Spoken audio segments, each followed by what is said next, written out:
the enormous colossus started to move. The largest and most modern aircraft carrier in the world has left its previous battlefield and is quietly turning south.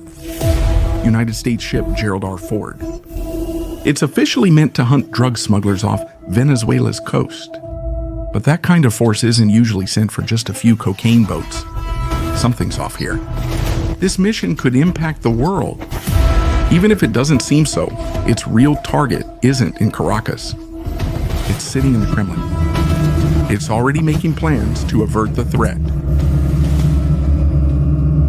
This won't be a story about drugs.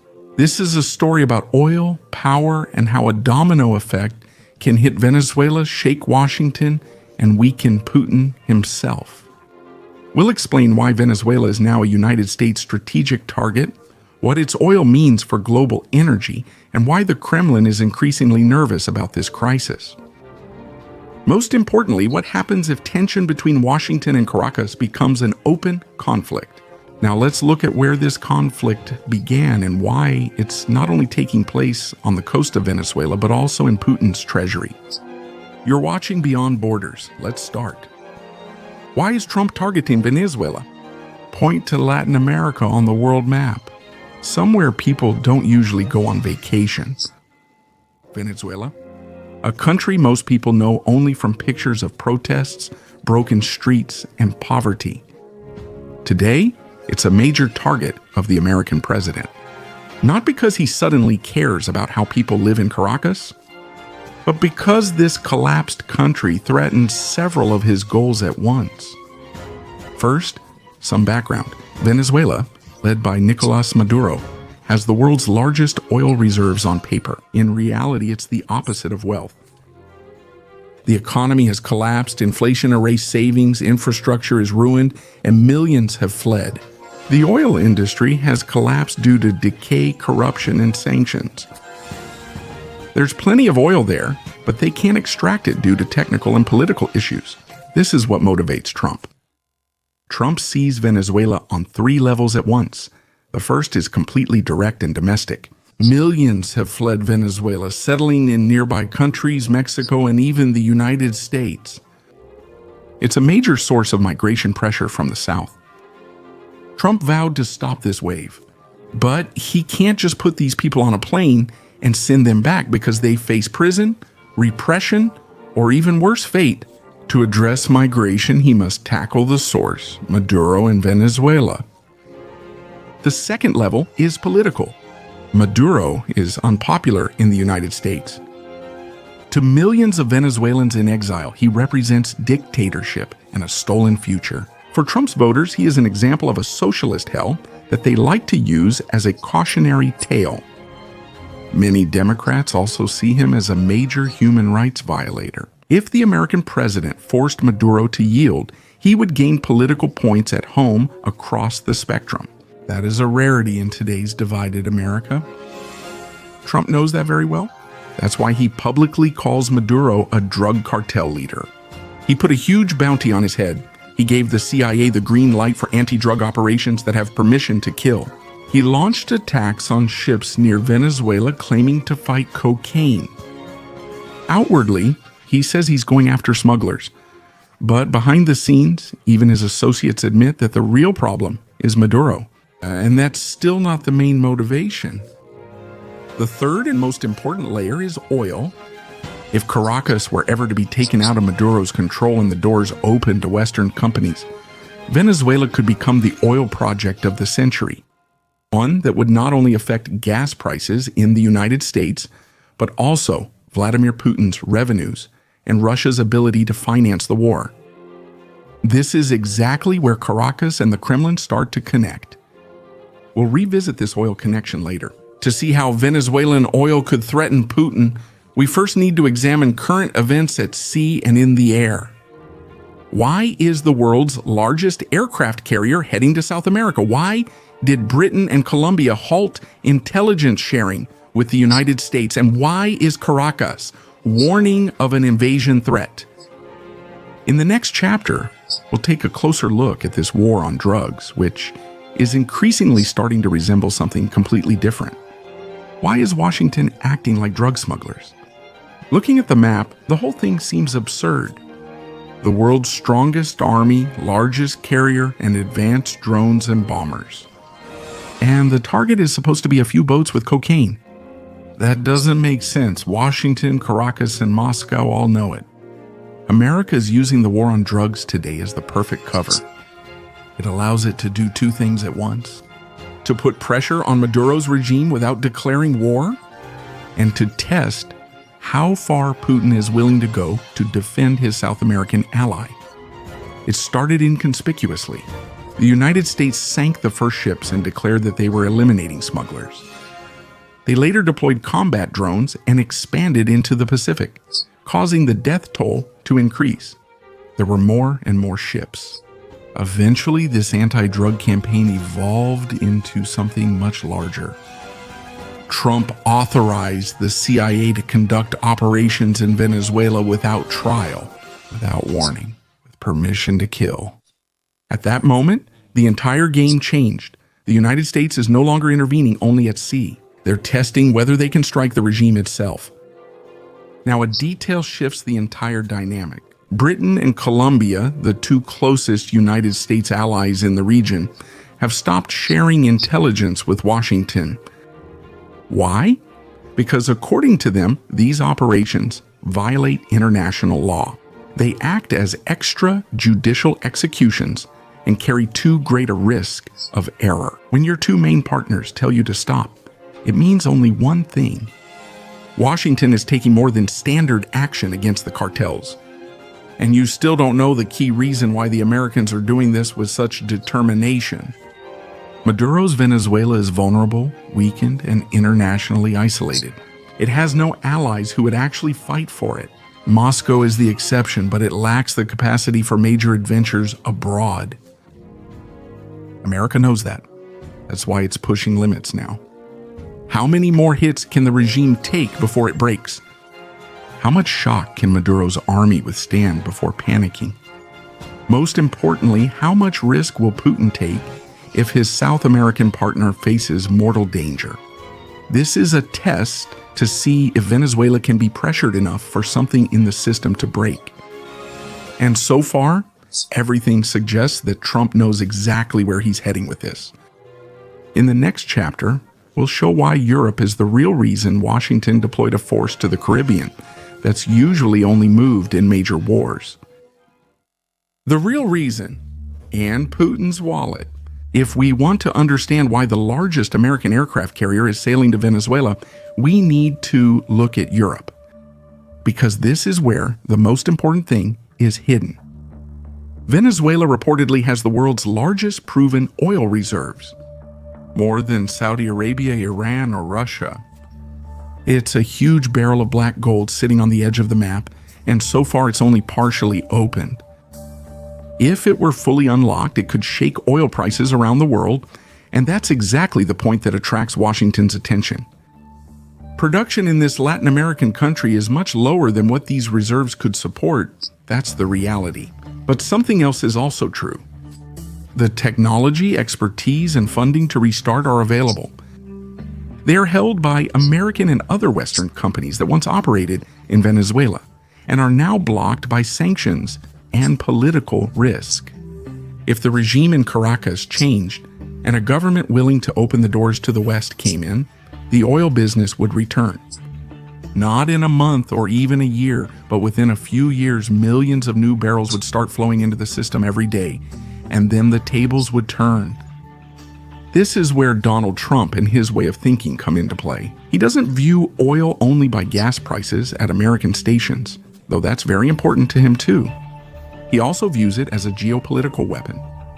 If he could turn Venezuela into a pillar of the Western oil system, he would gain three things at once: lower domestic oil prices, stronger organization of the petroleum exporting countries, negotiations, and most importantly, leverage over Vladimir Putin.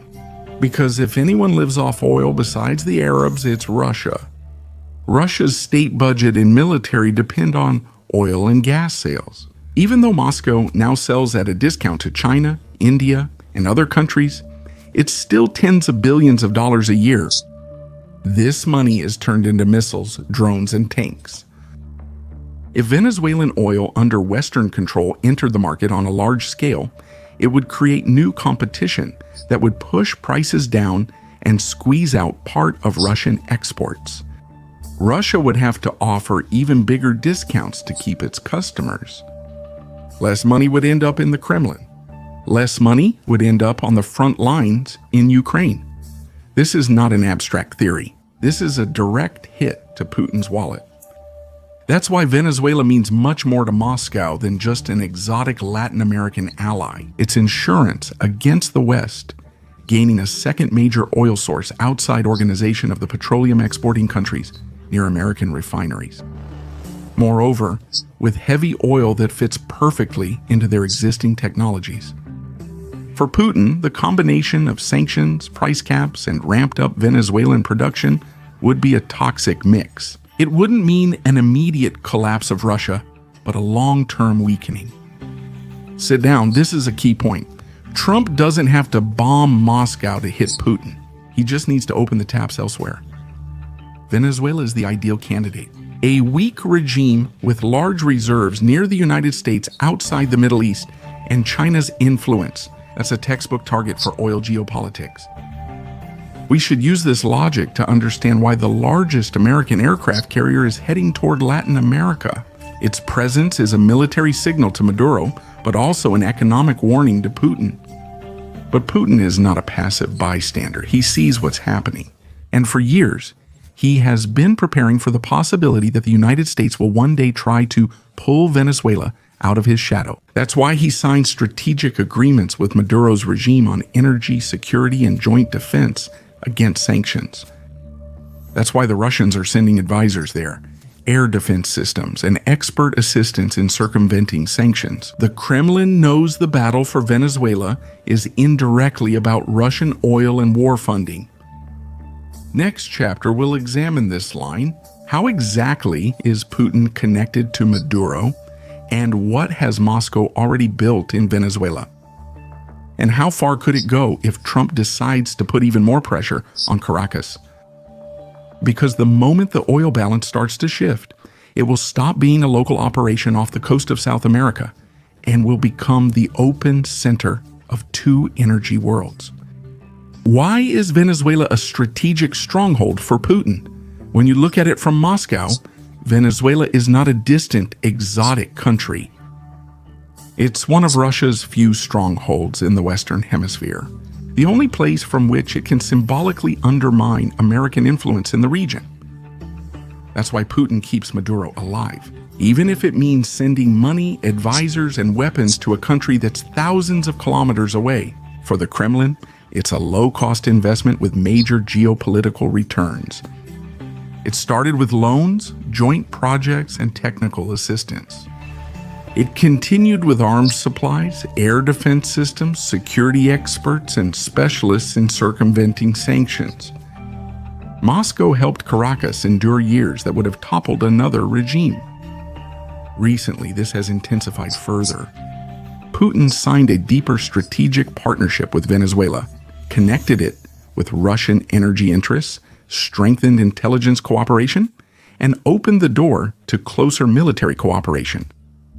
He knows that if Caracas were to fall, he would lose an ally in America and an important safeguard for his energy plans. But this is exactly where Russia has its greatest weakness. Moscow can't risk a direct military clash with the United States and Latin America, lacking a fleet, bases, or logistics there. It can only boost support for Maduro's regime, provide systems that hinder United States operations, and assist Venezuela with drones, radars, and intelligence. Also make it clear globally that if the United States crosses a certain line, Russia won't ignore it. Putin doesn't have to say it out loud, but he acts as if he realizes that this conflict isn't just about drugs and Maduro. It's about whether he can maintain his last stronghold in the Western Hemisphere. And here's the key point. The closer the United States gets to the Venezuelan shores, the greater the risk that this hidden confrontation will become an open clash between two powers. America is pretending it's a low-intensity operation, The Kremlin sees it as an attack on one of the last strongholds of its influence. In the next chapter, we'll take a look at what this game might look like in practice. What scenarios do the United States have on the table?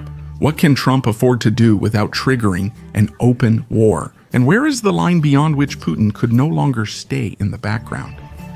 If the conflict around Venezuela moves from covert actions to open confrontation, it will involve more than just one southern country. It will be a test of how far the United States and Russia are prepared to go in a new war for influence and energy. How far can Trump go, and where does the risk of a major war begin? This is where the most dangerous part of the whole story begins. Because until now, the United States has been operating in a zone that can be disguised as an anti-drug operation.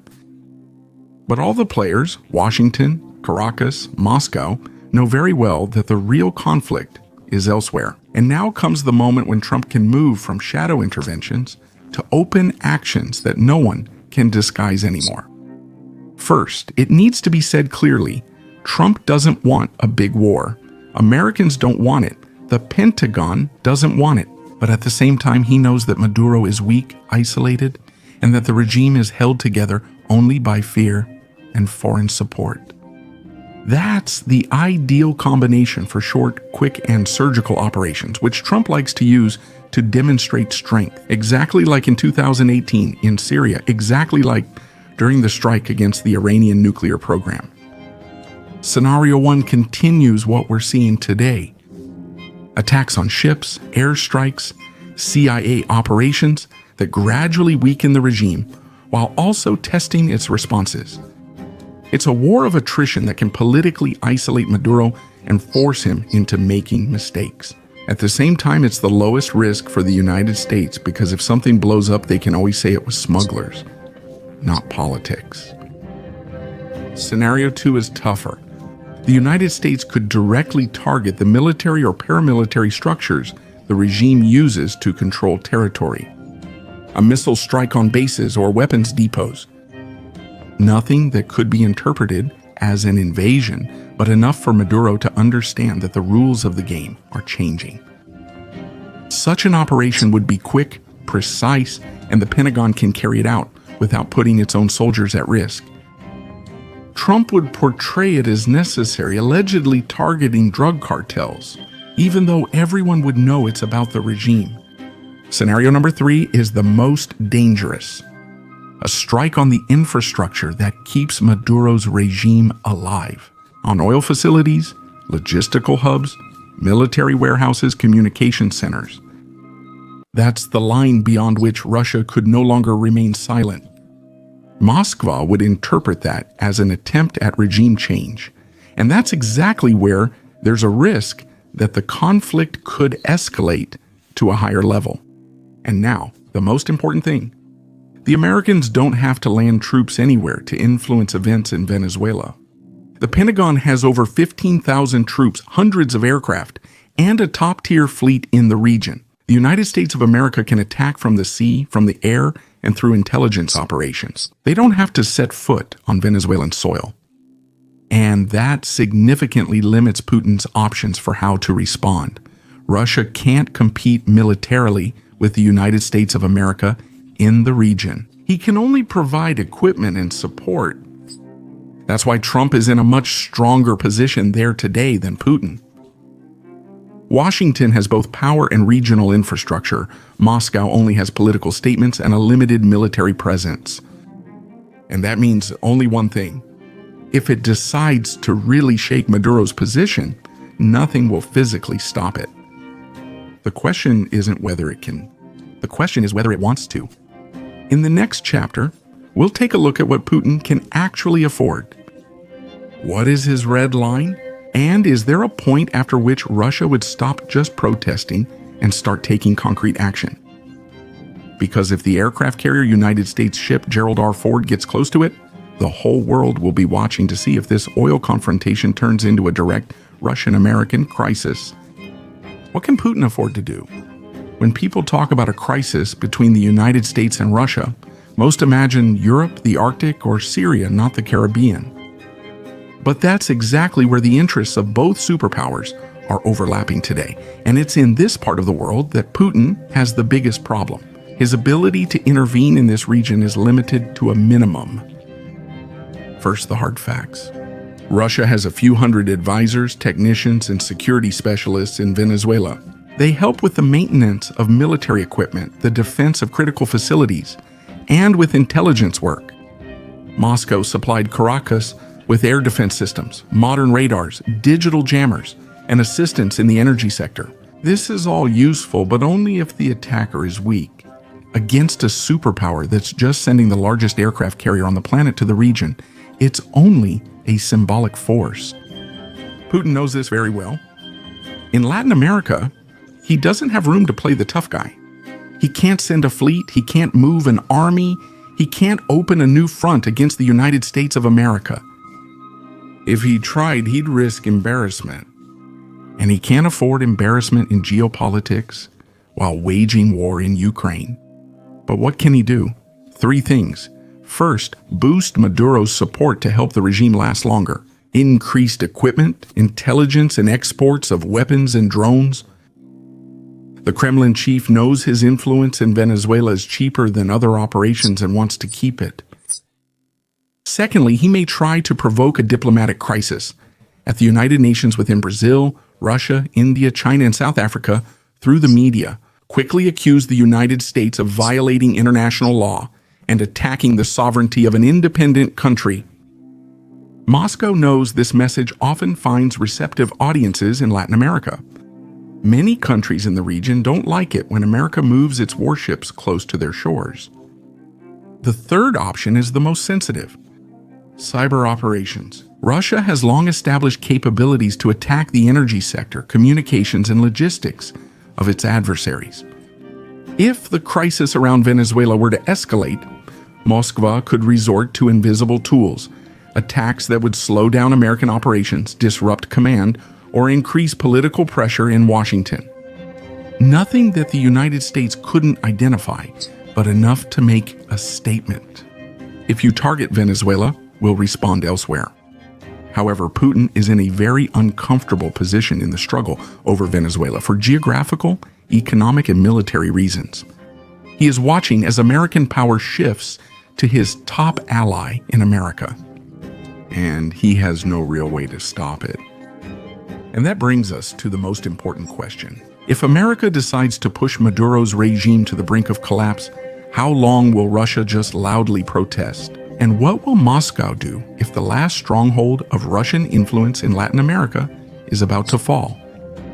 And this is exactly where the whole story turns.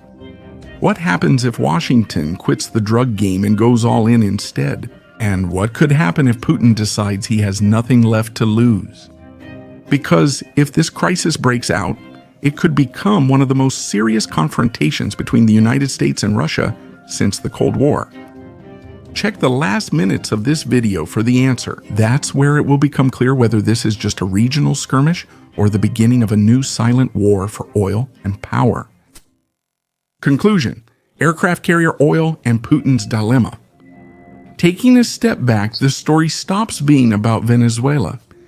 An aircraft carrier moved from the Middle East to Latin America, but in reality, something else is moving as well. The balance of power between the United States and Russia. Trump is playing a double game. On the surface, he's fighting against drug traffickers and the hated dictator in Caracas. At home, he's gaining support for his tough stance on migration and cartels. Behind the scenes, he's handling what matters most.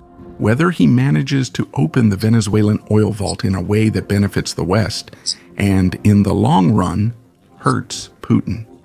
The impacts are clear. If the United States sticks to cautious pressure and symbolic strikes, Maduro's regime might survive, but it will weaken. Russia will maintain its foothold in Latin America, but it will watch as America limits its maneuvering space in a region it considered a comfortable backyard. If Washington decides to push harder, it risks short-term shocks on oil markets and sharp reactions from Moscow, but it may gain a chance to boost Venezuelan oil production under its own influence. Each barrel added to the system outside Russia puts lasting pressure on the Kremlin's revenues. For Putin, it's a dilemma he can't elegantly back out of. If he does nothing, he risks facing the West in a few years, which will have its own resources plus Venezuelan deposits. If he tries to respond more aggressively, he could end up in a direct conflict with the United States in a region where he is weak. He can boost support for Maduro, shout at the United Nations, or attack online, but he can't change reality. If these energy balances start to shift, the consequences will be felt both on the front, in Ukraine, and in the Russian budget. For us in Europe, this is not some distant exotic issue. The prices of oil and gas determine how much we pay for energy, what inflation looks like, and how much money Russia has for further adventures. Sit down and think about it this way. On the radar, you have one country falling apart, an American president pretending to deal with drugs and migration, and a Russian leader watching the map and counting every barrel. The question we need to ask ourselves is not whether the fight in Venezuela is about Maduro. It's about whether a new quiet war over oil and Putin's power has already started there. And whether Trump will actually decide to play his black ace on the table. A strike on Venezuela in the constellation we've described might be too tempting for him to resist. Or will he just hold it over their heads as a threat meant to keep the Kremlin on edge? If you liked the video, I'd appreciate a like, and be sure to subscribe so you don't miss the others I'm currently working on. You can support my work with gratitude. To help the video reach more people, click on praise. Thank you.